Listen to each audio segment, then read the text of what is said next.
ልጅ መውለድ አትችይም የተባለች ሴት በእምነት ልጅ እንዴት ነው ማግኘት የምትችል? ፌዝ ወይም እምነት ሜንታል ሎ ነው፣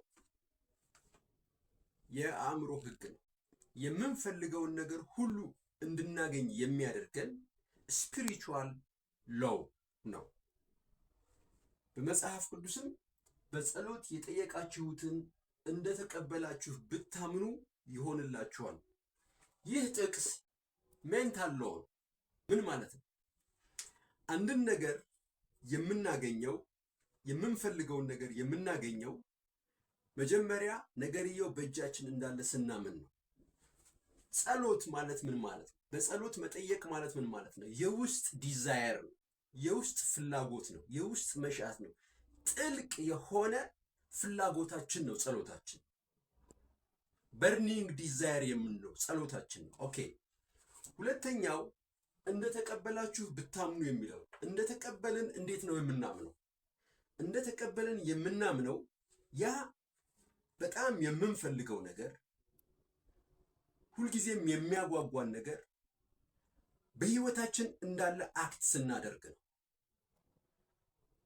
በአካል ሳይገለጥ እኛ ግን በአእምሯችን ያ ነገር በእጃችን እንዳለ መኖር እንችላለን። ልክ ልጅ ሆነን እንደኖር ነው። በልጅነታችን እንደዚህ አይነት ኤክስፒሪየንስ ነበረ። ምን ማለት ነው? ለምሳሌ ልጅ መውለድ የምትፈልግ ሴት በማንኛውም ምክንያት ልጅ መውለድ አትችይም የተባለች ሴት በእምነት ልጅ እንዴት ነው ማግኘት የምትችለው? ያ ማለት ልጅ መውለድ ጥልቅ ፍላጎቷ ነው። ኦኬ፣ ጸሎቷ ነው። ነገር ግን እምነቷ በምን ይገለጣል? እርግዝናዋን ማየት ትችላለች ወይ ነው። ራሷን እርጉዝ ሆና ማየት ትችላለች ወይ? በአእምሯ ያንን የእርግዝና ስሜት ያንን የእርግዝና ደስታ ማመላለስ ትችላለች ወይ? ያንን ስሜት ማስተናገድ ትችላለች ወይ? ልጇን ይዛ ትምህርት ቤት ስትሄድ አራስ ቤት ሆና ያለውን ደስታ አጠቃላይ ከልጇ ጋር ያለውን ደስታ በቀን በቀን ማስተናገድ ትችላለች ወይ? ከጠዋት እስከ ማታ ልጇ አጠገቧ እንዳለ ከእርግዝና እስከ ውልደት ጀምሮ ያለውን ሂደት በቀን በቀን ለአንድ ወር፣ ለሁለት ወር፣ ለሶስት ወር መኖር ትችላለች ወይ? ሲሙሌሽን ራሳችንን ማታለል አይደለም። አእምሯችን እውነትና ውሸት አያውቅም። አእምሯችን ግን እምነት ያውቃል። እምነት ደግሞ የሚገነባው በምንድን ነው? በድግግሞሽ ነው። አንድን ነገር ደጋግመን ስናደርገው አእምሯችን ኖርማል ያደርገዋል፣ ይለምደዋል፣ ይፈጥረዋል። ፍጥረት ሁለት ስቴፕ አለው። አንደኛው አእምሯችን ውስጥ እንፈጥራለን። በአእምሯችን የፈጠርነው ነገር ሲሞላ አጥንትና ስጋ ለብሶ በአካል ይገለጣል። ያንን ግን የምናደርገው በምንድን ነው? የምንፈልገውን ነገር በእጃችን እንዳለ መኖር። ያ ማለት ምን ማለት ነው? ኢሜጅ፣ የመጀመሪያው ምስል። የልጅ ምስል ምን አይነት ልጅ ነው? የልጅ ምስል በአእምሯችን ሊኖር ይገባል። ያንን ልጅ ያ ልጅ ሲመጣ ያለውን ስሜት፣ ልጁን ስናበላው፣ ልጁን ስናጠጣው፣ ልጁን ስናጥበው፣ ልጁን ስንንከባከበው፣ ልጁን ስናጸዳው፣ ያንን ስሜት በእምነት ማንም አትወልጅ የሚባል ነገር ግን ይህንን ሁሉ ትታ አንዲት ሴት በዚህ ህይወት ውስጥ መኖር ትችላለች ወይ? በንጹህ ልብ በዚህ ስሜት ውስጥ መኖር ትችላለች ወይ? አሁን ሚስጥሩ ያለው እዛ ጋ ነው። እምነቱ ያለው እዛ ጋ ነው።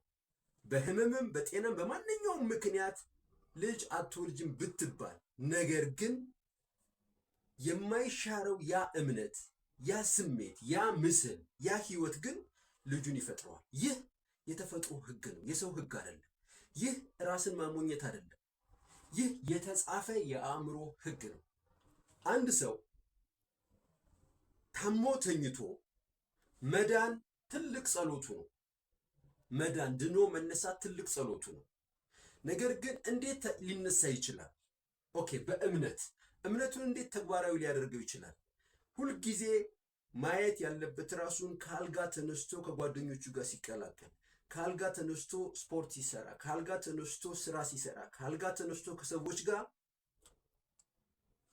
ሲሆን፣ ሁልጊዜም ለራሱ ዛሬ ጤነኛ ነኝ፣ ዛሬ ደህና ነኝ፣ ዛሬ ደስተኛ ነኝ እያለ ሁልጊዜ በቀን በቀን ጠዋትና ማታ ለራሱ ቢነግር አሁን ስሜቱ ይቀየራል።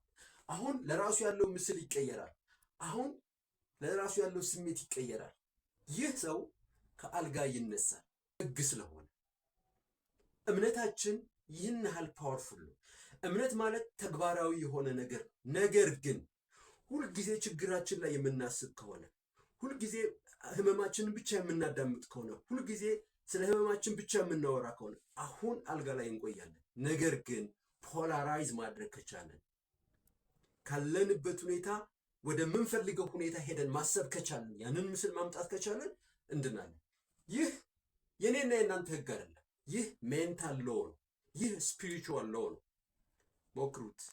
አመሰግናለሁ።